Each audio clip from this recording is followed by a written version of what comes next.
Dan juga minal kabair, dosa-dosa yang termasuk dosa-dosa besar adalah apa ya? Melawan kepada orang tua.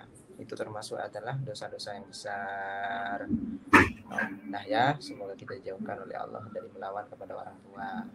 Apakah Mas Akam pernah melawan sama orang tua? Pernah.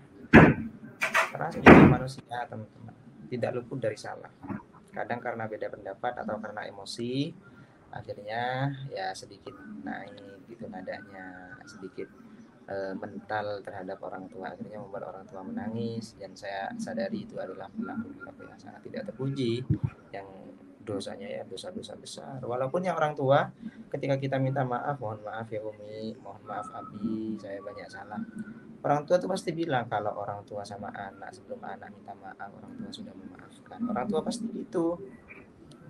Tapi ya kalau kita nggak minta maaf, selamanya dosanya akan tetap mengalir.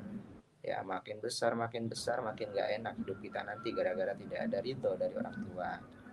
Begitu teman-teman. Dan juga cara menghapus dosa-dosa besar, kata Rasulullah Shallallahu Alaihi Wasallam. Dosa apapun itu, ya makanya Allah ini maha pengampun teman-teman. Maufiratuhu awsa'u min dunubina. Pengampunan Allah itu lebih luas daripada dosa-dosa kita. Apa kata Rasulullah Shallallahu Alaihi Wasallam? Beliau bersabda, birrul walidaini kafaratun lil kabair. Berbakti kepada kedua orang tua membuat bangga dan membuat bahagia hati kedua orang tua, kafaratun lil kabair, menghapus dosa-dosa besar yang telah kita lakukan. Itu salah satu cara untuk menghapus dosa-dosa kita kepada Allah Subhanahu wa taala, ialah dengan cara berkhidmah kepada orang tua. Jangan tinggalkan orang tua. Ya, salah satu cara, gampangnya ya sebenarnya agak gampang, tapi kalau kita punya keinginan, insya Allah Allah akan buka hati kita, Allah akan kasih kita hidayah sehingga kita bisa menjadi anak yang berbakti kepada kedua orang tua. Hanya yuk move on sudah, move on dari dosa sudah. Sepertinya kita tidak sadar ya teman-teman, sering mengumbar aurat, senang dengan kemaksiatan, bahkan diceritakan. Saya sendiri pun tidak sadar ya. Ini nasihat untuk saya pribadi. Itu yang menyebabkan wabah, itu yang menyebabkan musibah ya. Itu teman-teman semuanya. Jadi karma memang ada. Ketika kita menanam kebaikan kepada sesama manusia ataupun kepada Allah, kita juga akan memetik kebaikan. Kalau kita menanam kejahatan, kejelekan, kemaksiatan, maksiat kepada manusia atau kepada Allah, ya kita juga akan memetik yang namanya kemaksiatan, yang mana hidup kita nanti akan jauh dari keberkahan, nggak akan berkah.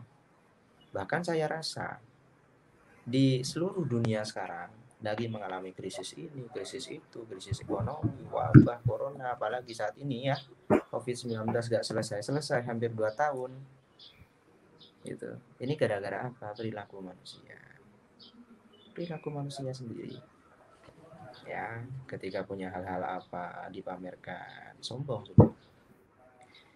Ketika punya apa dipamerkan di TikTok, orang kaya mah bebas gitu kan, sultan.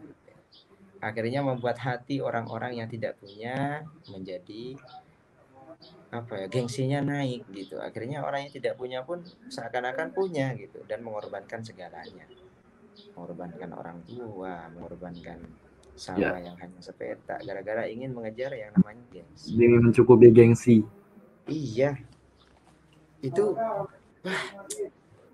saya itu dulu ya di desa saya ini ya, alhamdulillah sampai sekarang masih adatnya itu kental masalah akhlak. Kalau ada orang baru nggak pamit, dirasani sudah, diomongin itu siapa itu anak gak sopan, gak pamitan, ada orang di pinggir jalan, ini bukan patung gitu kan.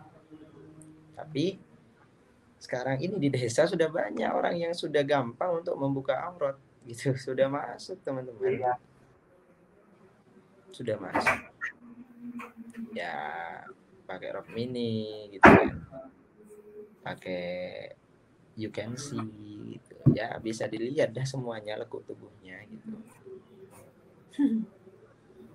Makanya hati-hati, move on dari dosa. Ayo sama-sama teman-teman semuanya.